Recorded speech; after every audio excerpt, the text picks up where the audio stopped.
There's not a whole lot of dudes that are taking accountability. You know, I fucked up bad, like crash and burn type shit, hurt a lot of people. And I'm fully aware of that, and I'm gonna owe for the rest of my life.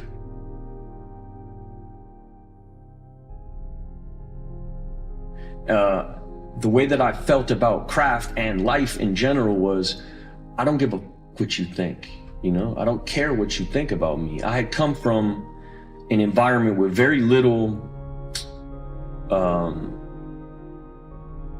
cheerleading going on. And so I created a sort of survival instinct, right, where I would cut people out, you know, and minimize opinions. And the way that I would do that is I had to believe that my opinion was greater than everybody else's opinion around me.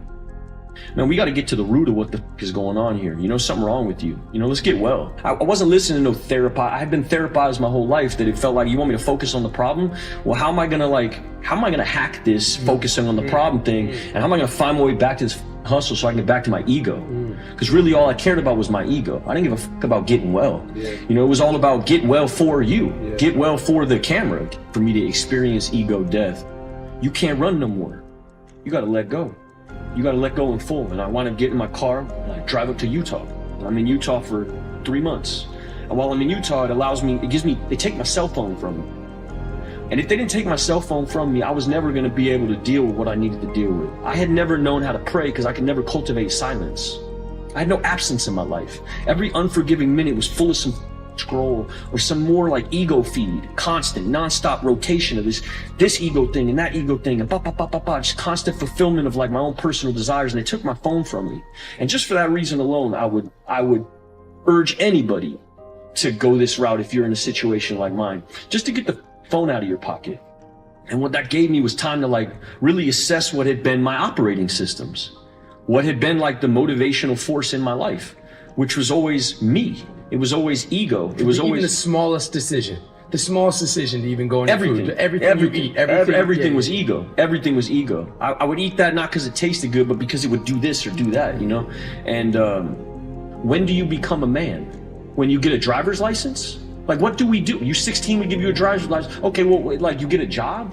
Like, when do you become a man? You become a man when you become responsible for other people. And part of that is taking accountability.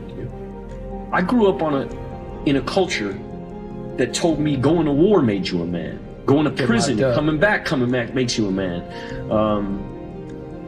Making $1 million makes you a man, you know, and it doesn't. And you don't know it till you've done all these things and realize I'm still a little boy, or been around people who've been there a bunch of times. Also, my definition of warrior has changed. Me too. You know, I didn't really know what that meant. And really, it's about bringing others back. And that's my whole mission, dog, really. Is just like, dudes who've been where I've been, or something similar, just know it gets better. It does, like, it doesn't make no sense. It doesn't make no sense. It's irrational. It doesn't make any sense on paper that I could have joy in abundance in my life, that I could feel any kind of joy in my life after being what I've been. Pain is an adhesive, bro. If you've been through it, you can connect to people, period, end of story. You know, I had no love in my life. I had no purpose in my life. My whole purpose, as you know, was just craft. It was just, I'm gonna be good at this thing, and that's all that I have. And that's such a vapid, shallow existence. And he said, welcome to AA. And he said, I need you to go home and clear out, like clear the decks. And I'm like, nah, man, like for me, and I don't know if you felt this way, but every woman was the one for me. There was never a two. If you liked me, you were the one. And that had to do with my insecurity and my fear. And he's like, well, look, man, I'll tell you what, you know, you can keep doing it your way, or you can try some new shit, because the way that you're living, you're doomed, is what he said. You're doomed. That was the word. And I flipped to this page. He made me flip to this doctor's opinion we got in our book. And in the doctor's opinion, or how our book starts, it mentions the word doomed. And he's like, this isn't like another AA guy. This is a doctor telling you you're doomed if you don't figure this shit out. And he goes, to put it in perspective, if you went to Kaiser Permanente right now, and they sat you down and put your, x-rayed you and put your x-ray up on a light board, and you're looking at a picture of your clavicle, and the doctor said, hey man, you see that gray spot just above your chest cavity? You're doomed. And you wouldn't be thinking about the job that you got to get to, or the girl you got to hold on to, or where you're going to go for Father's Day, or immediately your whole life would get very small, and the only rational response to that kind of information is, well, what do I do? That made sense to me. He puts me in a car. He says, I need you to listen to this Sandy Beach tape. Now at this point in my life, like I'm like barely hanging on, and I'm using this woman like drugs. Every time I need validation, I'm with this woman, and she becomes what the mask of success that the job created for me, which kept me from like really looking at myself. She became that for me in the interim. And he's like, you got to get rid of all of it. There is no more work and no more romance for a year. You're going to have to give me a year. And I'm thinking like, I'm not going to be able to pull that off, and right away I'm half measuring, and this is my wiggle room. I can't. And he says, I need you to download this tape, this Sandy Beach tape. Sandy Beach is a big speaker. And in this. What was the speech? Yeah, the speech was, he's talking about this Chinese farmer.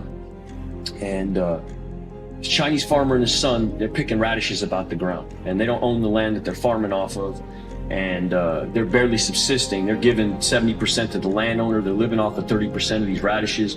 Their whole financial legacy is tied up into this workhorse. And one day, and the son is really working the land because the man is too old. And one day the workhorse runs up off the hill. And the son runs into the house, and he shakes his dad up and he says, Dad, you're not gonna believe it. This is a travesty. We're gonna die out here. I can't get these radishes to grow unless I turn this land over, and I can't move that hoe without the horse, and the horse is gone. This is a nightmare. And the old man, nonplussed, looks at his son. He goes, I don't know what this is, son. I don't know if it is a nightmare. I can't call it. And the son thinks his dad's out to lunch, or like ambivalent, or something's wrong, or he's too old. And a couple days later, the kid is chilling on the porch, and he sees the horse running down the hill with 50 wild stallions behind it. And they run into the paddock, and he locks the paddock, and he runs inside, and he hits the dad. He's like, man, this is radishes. Like, we're rich, we're in the horse business. We're in the horse trading business now. This is a miracle, Dad. I'm gonna go tell everybody we're trading horses now. And the father looks at his son nonplussed again and says, I don't know what this is. I don't know if it's a miracle. I can't call it. And a couple more days pass, and the son's trying to break these horses down, domesticate these horses. He doesn't know anything about horses. He's a radish farmer. So one of the horses ain't having it. He rears up, kicks him in his leg. It's like 1400s China. There's no Kaiser Permanente. It is shattered. They wrap him in some like tobacco leaves and sprinkle some mint on it, go sit in a chair for a while. And he's wailing, and the townspeople hear about it. And the townspeople run up on the little shack, and oh man, what are you gonna do? You can't domesticate these horses. You can't move this hoe. You guys are fully, I don't know what you're gonna do, but this is pretty much the end, right? Like, this is a nightmare. And the old man says, I don't know what this is. He looks at his son's leg. He goes, I don't know what this is. I can't really call it. Couple more days pass. He's sitting with his son. He's trying to calm him down. He's in the middle of pain, and they hear this thunderous noise, and they look up on the ridge line, and they see 5,000 samurai on horseback running towards their little hut. And the commanding officer gets off his horse and says, give us your son. We're going to fight the Maoist army. And he looks at his son's leg, and he looks back at the samurai army, and he goes, I would, but he can't get out the chair. He can't get on his, he can't. No, I can't. I would, but I can't. He's crippled. And the man gets back on his horse, and 8,000 men ride off to their death. And I listen to this tape, and I driving back from the beach back to where I'm living, and I get out of my car, and her bags are packed. She's on her way out. And something in me, from having heard what I just heard, what feels like this is now I can't get no lower. I hear this like I can't call it. And it becomes like the most diplomatic breakup I ever had in my life. And I say, what can I do? And can I get you a car? And she goes, no, don't worry about it. Go get well. Now I don't need to be anything. I don't need to be a certain this or a certain that to have permission to have friends, or a wife, or anything. Like I deserve it. And that's a hard thing to say that you deserve love when on paper, no, you don't. So I was there for 90 days, and in that 90 days, I made a list of all these people that I hurt. And I mean, a bunch of shit happened, but I came out and just hit the ground running, trying to make amends, trying to right these wrongs. This is also still a part of that. There's some people who don't want to talk to me, you know, and I understand that. And so my purpose now is to be patient.